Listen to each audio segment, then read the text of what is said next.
Hey guys, thanks for clicking on this one. I wanted to take a minute and show you the rods and reels that we're jigging with, using the big 8-inch Ben Parker spoons here, of course. And I was holding off on this video. A lot of people were asking about exactly what setups I use, line, reels, the whole deal. And I was holding off just a little bit because Rich was finishing up my signature slow pitch jigging rod. So these are ready, and I thought it'd be a great time to go ahead and do it all at once, right? Talk about the rod that we use and show you my signature rod. So these rods are incredible, guys. Now, if you're not familiar with slow pitch jigging, it's designed really for dropping a bait down to the bottom. You pump, crank, pump, crank, pump, crank. It's supposed to imitate a bait fish dying, trying to swim up off the bottom, and it keeps dying and fluttering down. And you bring it all the way up to the boat. That's not what we're doing with these. We are basically just pumping. We're just vertical jigging, pumping with these, you know, these big flutter spoons. I'm sure you guys have seen videos. All the videos we posted, we have a lot of videos up of us doing that. And to do it effectively all day long, it does take a special rod if you want to be able to pump and pump 8, 9, 10 hours, be able to fight fish and do it again the next day. So a lot of this rod is designed for comfort. It is a short rod. It is only 6 foot, 6.5 foot. A lot of it is in the butt here, so it's a very short rod from the reel up, and it's very, very limber, but extremely strong. This is a rain shadow blank. It is a composite with carbon fiber woven through it for strength. You're welcome. So it's got that carbon fiber woven over the composite here to add a lot of strength. It's extremely flexible. It's very limber. It won't wear you out. The idea is you can do this all day long. You can, of course, use any rod that you have now if you want. You can do it with a surf casting rod if you want. But a very long rod will move the spoon too much. It won't be as effective, and it will kick your tail. I mean, you're going to end up putting the rod down and doing something else. So the design of this rod in particular is to keep you fishing. Now, once you hook the fish, you won't have the same backbone you would with a larger rod, of course. So that's where the give and take is. So you're giving up a little bit of control of the fish for the comfort, the balance, and the sensitivity. Now, this has a counterweight system inside it. And when Rich was asking me what weights I want, because they're interchangeable, I said I want them all. Stack it, get as heavy as you can. A lot of my older rods, you might see some weird butts on the end for my jigging rods. I would fill the rubber caps here with tin foil and then pour lead into them to make them heavy, you know. And the reason you do that is balance. You can see this. I mean, even look at that, the tip is going up. Look at that. Any other rod, the tip would drop. Any rod that's not balanced, see that?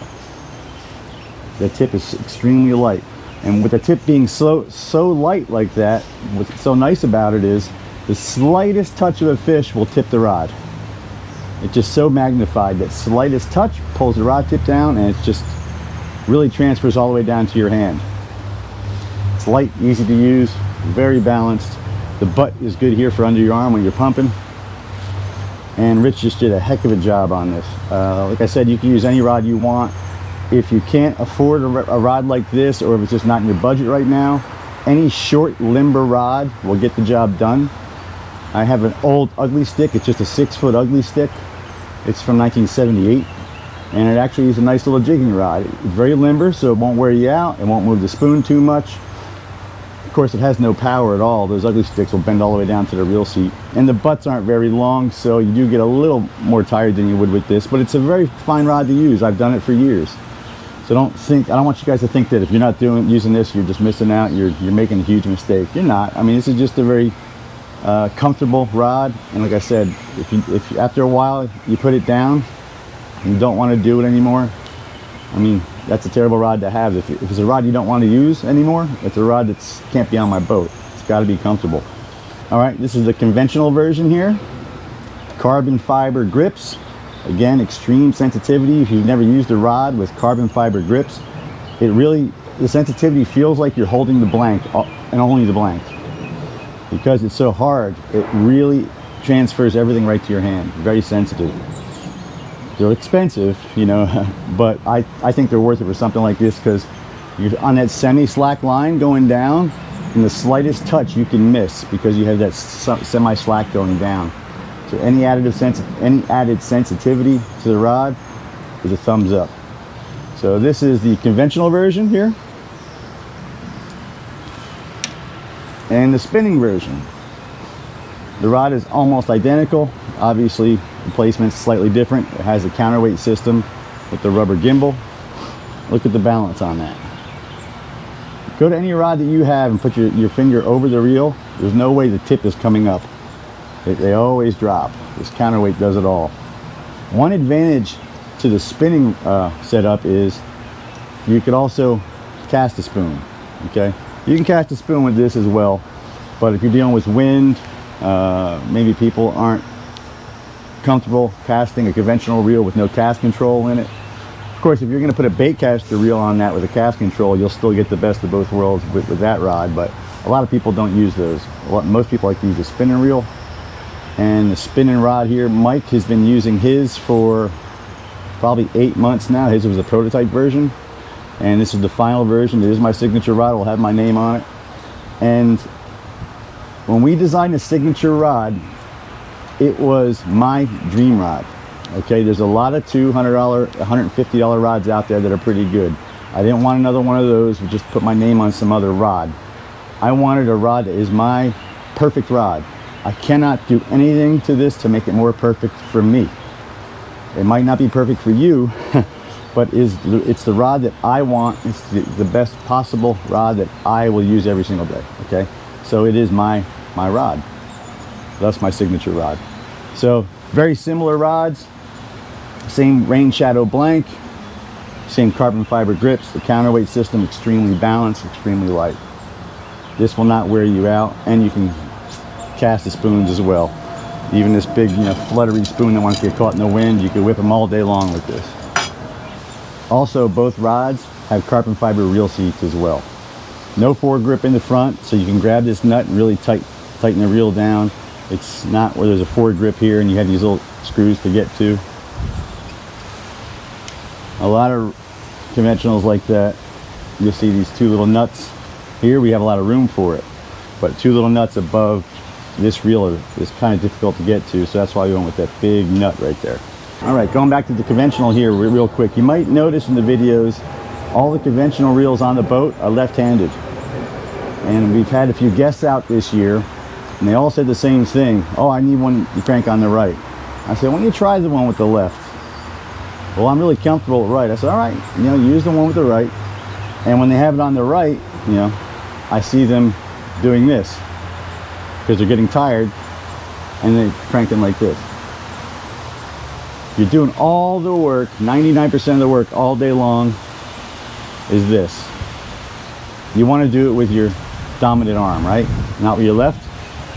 So if you're a righty, it feels fantastic to jig with your right arm. All the work is here. You're just cranking with the left. And if you're used to a spinning rod anyway, that's kind of how we do it, right? Most righties will have it on the left side anyway.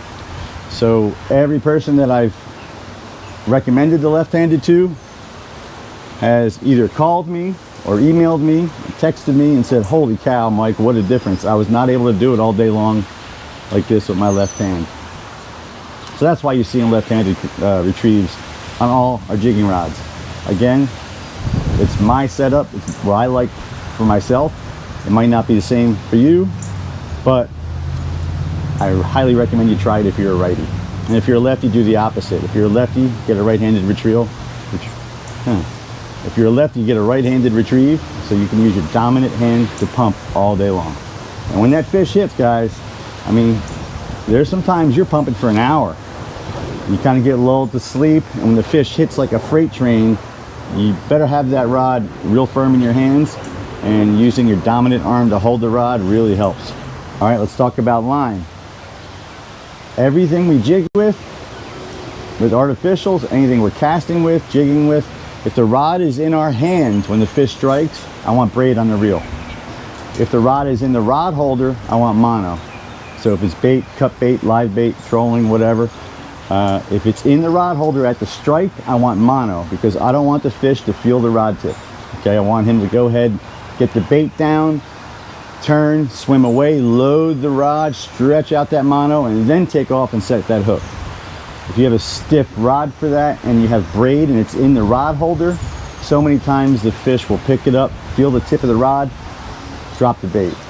So you don't want a sensitivity, you don't want a sensitive rod if it's in the rod holder, because sensitivity works both ways. You can feel the fish, put it in the rod holder, now the fish can feel the rod holder.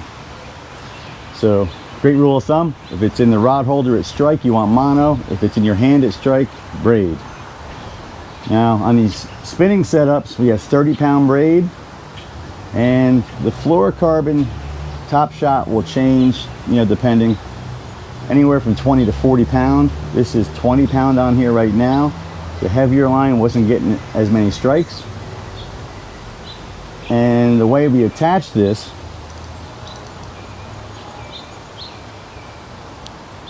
if you're using 20-pound fluorocarbon or less, you can use just a regular uni to uni knot for connection. If you're using anything heavier than 20, actually this might be 25 on this because there is an FG knot. Anything heavier than 20, FG knot. Okay? This fluoro gets really thick once you get to 30-40 pounds, and it makes a giant knot that gets hung up all day in the guides. So I prefer an FG knot for heavier fluoro, and for lighter fluoro, 20 pounds or less, I'll just do a double uni. That's fine. The length of my leader or my top shot, I always do 20 foot. And the reason I do that is at any time, say we're cruising, we mark fish, we see fish, quick, get the rods down. You know, as soon as you see your knot come off, you see your leader go down, and now you're seeing the braid, you know you're at 20. So it's a great, you know, little marking point for you. You can, okay, I'm at 20, let me let 5 out, and I'm at 25, whatever, you know what I mean? But it's just a good idea, and it works really well as kind of a marker for you. So everything is 20 pound. FG knots are a pain in the butt to tie. They take a little more time, but they last, guys. They really, really last. I have one that we've been testing on one of Tommy's rods that the FG knot has been on there for over a year, and I don't know how many fish Tommy's caught, maybe 1,000, I don't even know. But what's cool about the FG knot, if it starts to fail, what happens is you'll just start to see a tail end hang off, because you have so many clinching knots that when one comes out, your little cut tail will get longer and longer, and if it starts getting long, you know that the knot is starting to get weak and it's going to need to be replaced. So it's really cool. It's got a little telltale. All right, conventional, remember we had 30 pound there. The conventional has 50 pound on it. This is a little thicker fluoro right here. This is 40 pound. And I'll show you my FG knot. Okay. Now you can see that fluorocarbon, there's no knot in the fluorocarbon. The only knot is in the thin braid. It just wraps around that fluorocarbon and pulls tight. The harder you pull, the harder and tighter the knot grabs. FG, fine grip knot. I have a link to how I do my FG knots. I'll attach it in the video. I'll put it right here in this corner. If you want to click on that, you can see how I tie my FG knot. But there are a lot of really, really good videos on how to tie it. If you don't use the FG knot, I recommend trying it. It might be a little frustrating at first, but once you get used to it, you can pop them out pretty quick. And if you're using 40 pound fluorocarbon and you can do it uni to uni, that knot is not going to get through half these guys. It's going to get hung up coming in and going out all day. Just to give you an idea of what an FG knot looks like after about a year, and I know it needs to be replaced. I don't go a year long with my knots. We do them a lot, you know, more often than that. We do them a lot more often. But I wanted to see how long this one would last. So when it starts to fail, that's what you're going to see. You see this little tail end hanging off? That knot is still plenty strong. There's a lot more to it. When you start getting that little tail hanging off, you know it's time to retie your knot, probably replace your leader as well. All of my signature rods are made by Coulson in California. He is a veteran. He does fantastic work. He'll answer every email, every question. He'll walk through, you know, anything. If you need help or you need help with a decision of what rod or what reel, tell him what reel you're going to use. I mean, he weighed these reels, okay? He weighs the reels, everything is measured out, and he really takes his time. You can see the thread work he does. I mean, just unbelievable. All that thread work. He's a real artist. He really takes his time. Carbon fiber reel seats too. It's just he does such a great job. I'll put his email down in the description if you want to send him an email and order one. He went ahead and got ahead, so he made a bunch of these in advance. So if you email him pretty quick, he can get one probably to you within a week. I can't promise that, because if a bunch of guys order, it might take a little bit longer, but I know he has some on standby already made. Just tell him you want the Mike Smedley signature slow pitch jigging rod.